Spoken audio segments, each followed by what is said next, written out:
Hello, Ali. Thank you very much for joining me for Writers Read November 2022.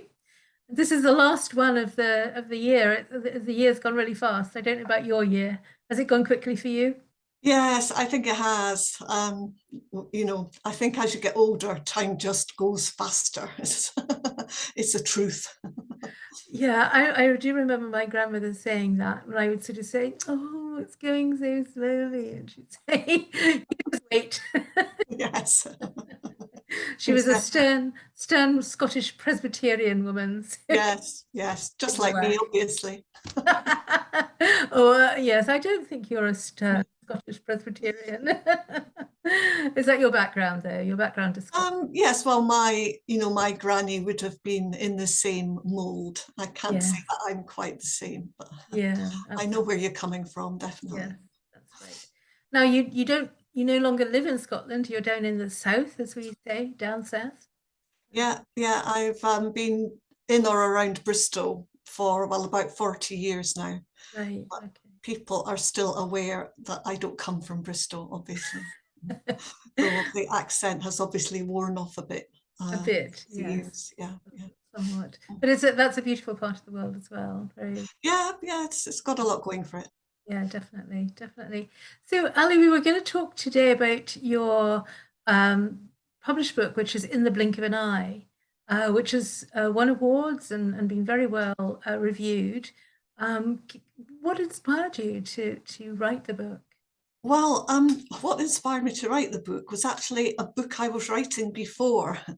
I did have a novel out before In the Blink of an Eye, which was a contemporary novel Mhm. about a girl growing up in Scotland, in Fife, where I come from. It's called A Kettle of Fish, still Yeah. available. Is Uh, that's a YA fiction or Sorry. No, YA? it's actually what I would call, a coming of age novel. So it's about a teenager, but I wouldn't say it's particularly written for teenagers, which is one of these sort of fine distinctions. I mean, if you want to be posh, I think it's called, Bildungsroman or something like that. Oh, People sort of coming of age in a sense, emotionally as well as physically, if you know what I mean. So yeah. it's a bit of romance, bit of finding herself going on. Okay. Yeah. Anyway, when I was writing that, I needed a background. I wanted her to visit an art exhibition, and so I looked at what art exhibitions had been on recently in Edinburgh, just sort of in a random way. And there was one that really interested me because I'd always had a bit of an interest in early photography. Mhm. And there had been an exhibition on that year of this partnership, Hill and Adamson, who were really, really famous in the birth of photography, not just in Scotland, but kind of internationally. And they lived in Edinburgh. And being of a sort of, rabbit hole person, like going off investigating things, I went off to look up, and I happened to get my hands on this enormous sort of definitive work, which is about Oh my David goodness. Oh, Octavius Hill and his work. And I was so sort of enraptured by it, really. I mean, I read it kind of cover to cover, which I mhm. hardly ever do with non-fiction books, that I just decided I would have to write my book about it, which was quite an undertaking because up till then I'd never even contemplated writing historical fiction. So it It's sounded really like an immersive process for you then. yeah, I mean, and Something took a hold of you that you went, oh, yes, yeah, yes, it was really. quite like that. But I say it was such a huge step because I didn't really know that much about, in my mind, I didn't know that much about Victorian Scotland, except the edges of my grandmother's memory and that Mm. kind of thing. So it seemed terribly sort of a bit foolhardy to to jump in, but sometimes something just takes a hold of you, so you just have to do it, basically. Yeah, yeah, that momentum, that sort of, sometimes people say, well, do writers always write what they know? And I go, well, read what we knew, we wouldn't have historical novels. Well, That's exactly. the Yeah, thing, yeah, all yeah, of these things that suddenly, yeah, as you say, yeah, they just grab a yeah. hold of your inspiration. Yeah, yeah. I Yeah. mean, I think what made it more attractive was that it all takes place in places that I knew, almost all of it, because it's Edinburgh or St Andrews or Dunfermline, which were all places that I knew. So that definitely made it, I'm not saying it made it easier, but it felt like another reason to do it, if you know what I mean. They were familiar. Yes, yeah, yeah. State. Okay. So sort of the ghosts of, where people had walked before you had. Yes, a bit like that. Yeah, Yeah. yeah. And it means I could go and look at some of the physical places, people's houses or where people's houses had been, that kind of thing. And am I right in saying it's female voices that come through? Yes, not Okay. not absolutely, but the majority of the voices are female because it is about the central character is David Octavius Hill, who was an artist who became a photographer with his partner Robert Adamson. Mm. Um, but he was obviously quite a sort of charismatic figure, and he did seem to have see, he had a lot of women. That sounds ridiculous. He was actually a widower quite early in his life. Before he was 40, his wife died. And I don't know, I just found it interesting. There were obviously these different women coming in his circle, and, how he affected them and how they affected him. And I focused really, well, there were three obvious contenders. I mean, my main problem in writing the book was whose story is it? I mean, I don't know if you've ever Mm. had that situation. Yeah. You've got the whole thing sort of in your mind up together, but where are you coming at it from? Is, Yes. whose Yeah. point of view Yeah. is the most important. And in the end, I gave up and gave everybody a little bit, which is Right. a bit Okay. unconventional. But Yeah. there were three women who seemed to, or I made, have a more sort of constant presence in his life. So they took most of the story, though not all of it. This sounds like a good place for me to ask you to could hear an extract. Would that be okay? Okay, yeah, whoops, didn't mean to bang the keyboard. Sorry.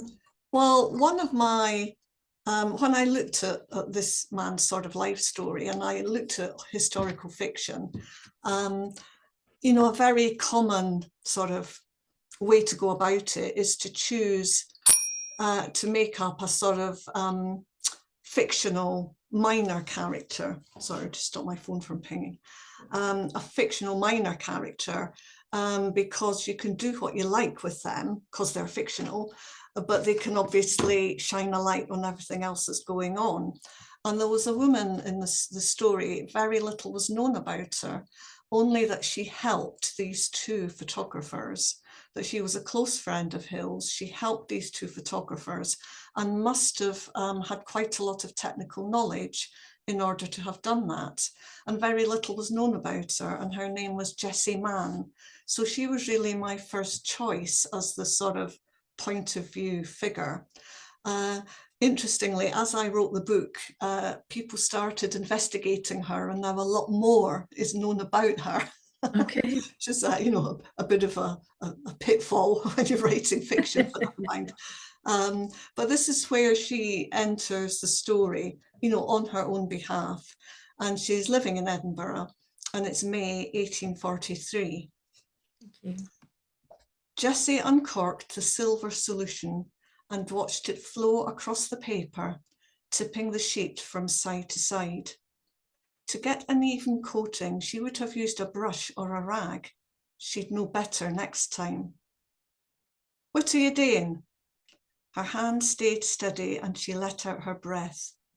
Nothing, mother, just redding up and nearly done. She was at the washstand away from the light. Her mother could see only shadows. The idea of the photogram had come from the Edinburgh Review, and it hadn't taken Jessie long to gather what she needed. Paper from the writing desk, silver salts from the apothecary in Rose Street. Wear gloves, he'd said, or your fingers will turn black. The fern, whose lacy fronds she was arranging on the paper, had been easy to find on the north-facing slope of Carlton Hill. The final thing she needed was the sun, and today she had it in abundance. She must make the most of it. "Where's May?" The voice was querulous. "She's ben the room. I want May. She's my daughter, you know." "I'm your daughter. I'm May's sister. Come where I can see you. What do they cry you?" Jessie removed her gloves and stood close to her mother, laying a hand on her elbow. "I'm Jessie, mother. Come away now." The old woman's eyes were growing more opaque every day. "I had 2 daughters. One was bonny, the other was plain. Why can I not go home? Remember, we came to Edinburgh, all of us, after Father died. I'm Jessie. We'll go and see May now." The magazine had recommended exposing the paper outside, but the windowsill would have to do. She heaved up the sash window so that not even a smear on the glass would disfigure the sunlight. The ledge was broad and there was no wind. She took a last look at the ferns splayed out in the sun and led her mother away. Okay, I'll stop there. But basically, this lady was already interested in this very new science of photography before she was then able to play, a fuller part. There was such a, I mean, it was very evocative, that conversation between the two of them. I had 2 daughters. One was plain, and I was kind of thinking, which one? Was Jessie the plain one, or was she the other one? And how that would feel as a daughter, having your mother Yeah. do that. Yeah. Well, it was just, I had to give these women their own preoccupations, obviously. And I imagined that Jessie was kind of looking for an escape in a way, although she couldn't get it, until probably her mother died and she could get on with her own life. Yeah, that's it. Because there was a relationship, but it was the duty and the Yes, yes, I'm going to yeah. say a burden, but the duty would have been the overriding factor for everything, wouldn't it? Yes, and I mean, the elderly were looked after their families, weren't they? Yeah. I mean, there wasn't really another option unless you're like in the poor house or something like that, or you had a lot of servants. I mean, these weren't poor people. I mean, I don't know how you do Victorian classes, but they were maybe not well to do, but they were okay. They'd maybe in families who had a business or part of a business, so they weren't poverty stricken or anything. But nor did they have a house full of servants, maybe just, one if they were lucky, I guess. Right. Sort of more of a middle class kind of. Yeah, I think so. Or a Yeah. kind of business Business class. class, maybe. Yeah. If there was such a thing, kind of hard to know. Yeah. Yeah, it's interesting, especially back in when you're looking at historical fiction of, how do we create those societies for our characters that aren't the very obvious ones, or even sort of sort of ones that have been, aren't real, but that's what everybody expects. Yes, yes, it's a sort of balancing act. Sometimes you can find out all kinds of things and your reader might just not believe them, really, if you know what I mean. Yeah. I mean, there is a range of sort of classes in the book, and that one woman is actually a fisherman's wife. But mostly even the fishermen weren't on the breadline. They had quite a cohesive society and sort of support networks, as we would call them now. Obviously, they didn't call it then, but it's a little sort of microcosm of Edinburgh, but not all of Edinburgh, if you know what I mean. Sure. So you've chosen another voice for us to hear today. Yeah, well, this lady is well, they're all fascinating to me, but maybe a little step up socially, in the sense that her family were all artists, and her father was a designer of jacquard linen in Oh, Dunfermline. wow. He didn't own the factory, but he did the designs. And he obviously, the whole family seemed to have artistic aspirations.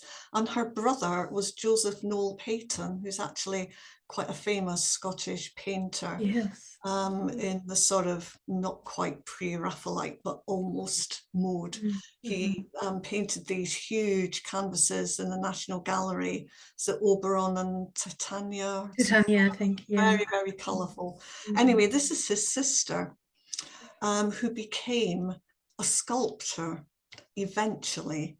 But again, that took a long time, this, much later in her life. So we meet her when she's, I don't know, in the same year that we met Jessie Mann.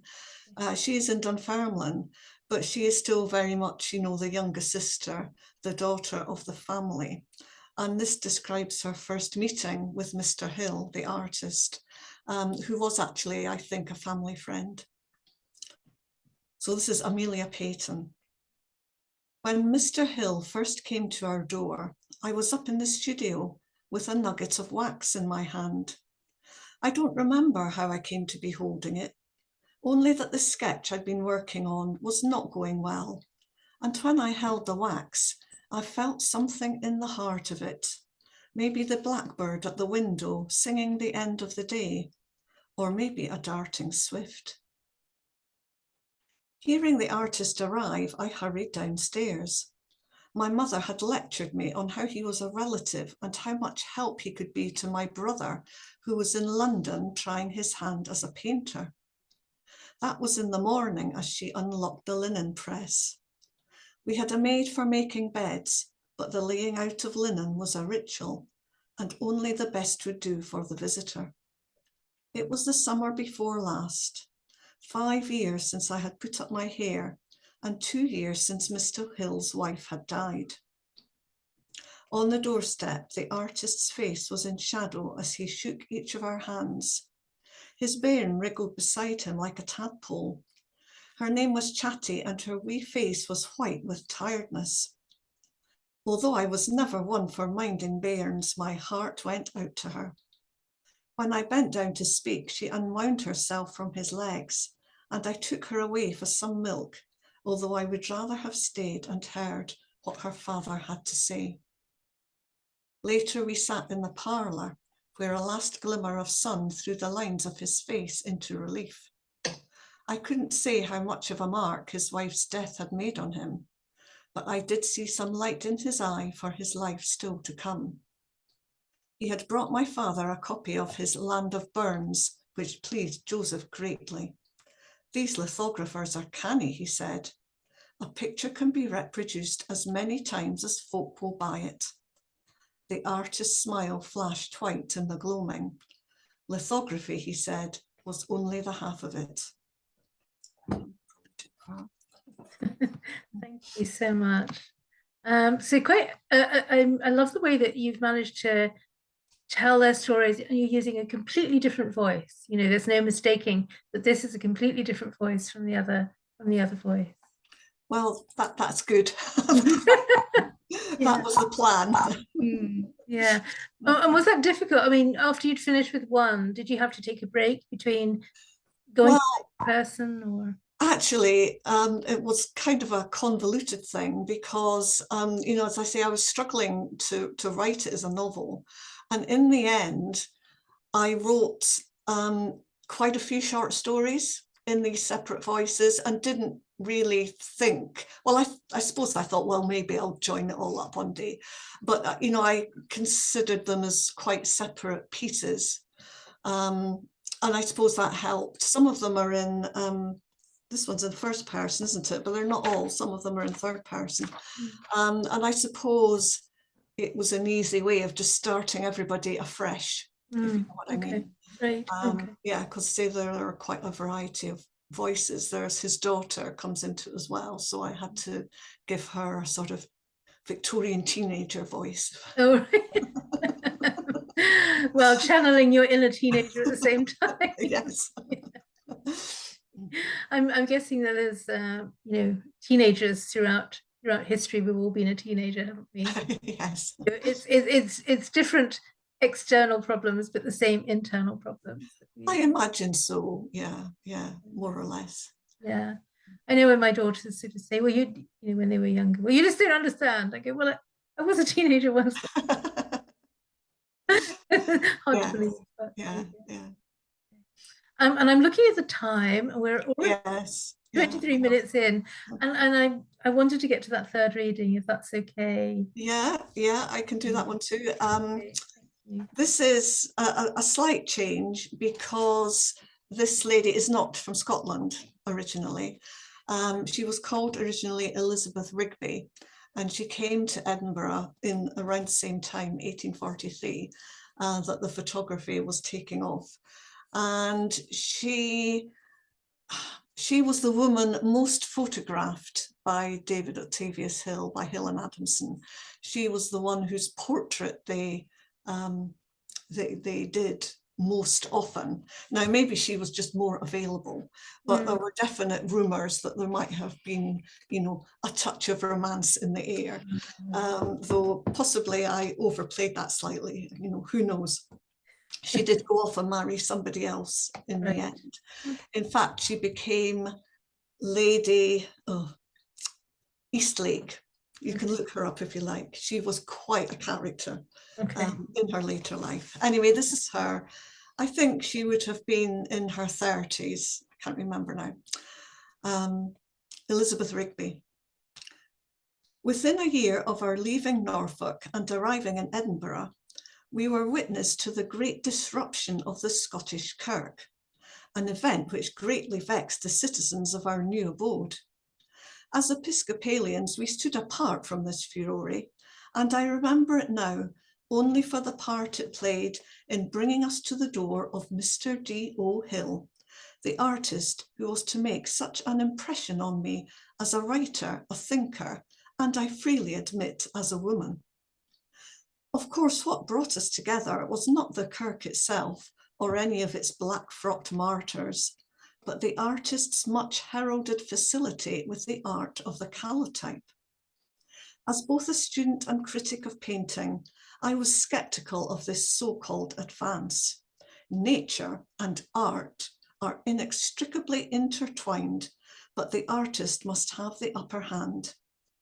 A mechanical drawing, I had observed a friend using the camera lucida, could never emulate the artistry of the soul. I couldn't deny, however, a certain curiosity about Mr. Hill, whose name was bandied more and more at the gatherings we attended. When Mamma announced that she and our dear friend Lady Drysdale were intent on having a calotype made, I consented to join them on their visit to the artist's studio on Carlton Hill, only a short walk from our own accommodation. When Mr. Hill himself opened the door to us, my fears for a dull afternoon were quickly allayed. I still consider Mr. Lockhart the most handsome of my acquaintances, but Mr. Hill's countenance was so pleasing and his manner so amiable, I began to anticipate a visit of more than scientific interest. Aha, more scientific interest, okay. Yeah. Who knows how far that went? Oh, Maybe nowhere. Maybe. Okay. But it's quite nice. I mean, that's the other thing about being the privilege of being a writer, that you can make things up. Exactly. I was watching a bit of The Crown yesterday, and I think, yes, some of this up. Yes. I was thinking they made this up most of the time.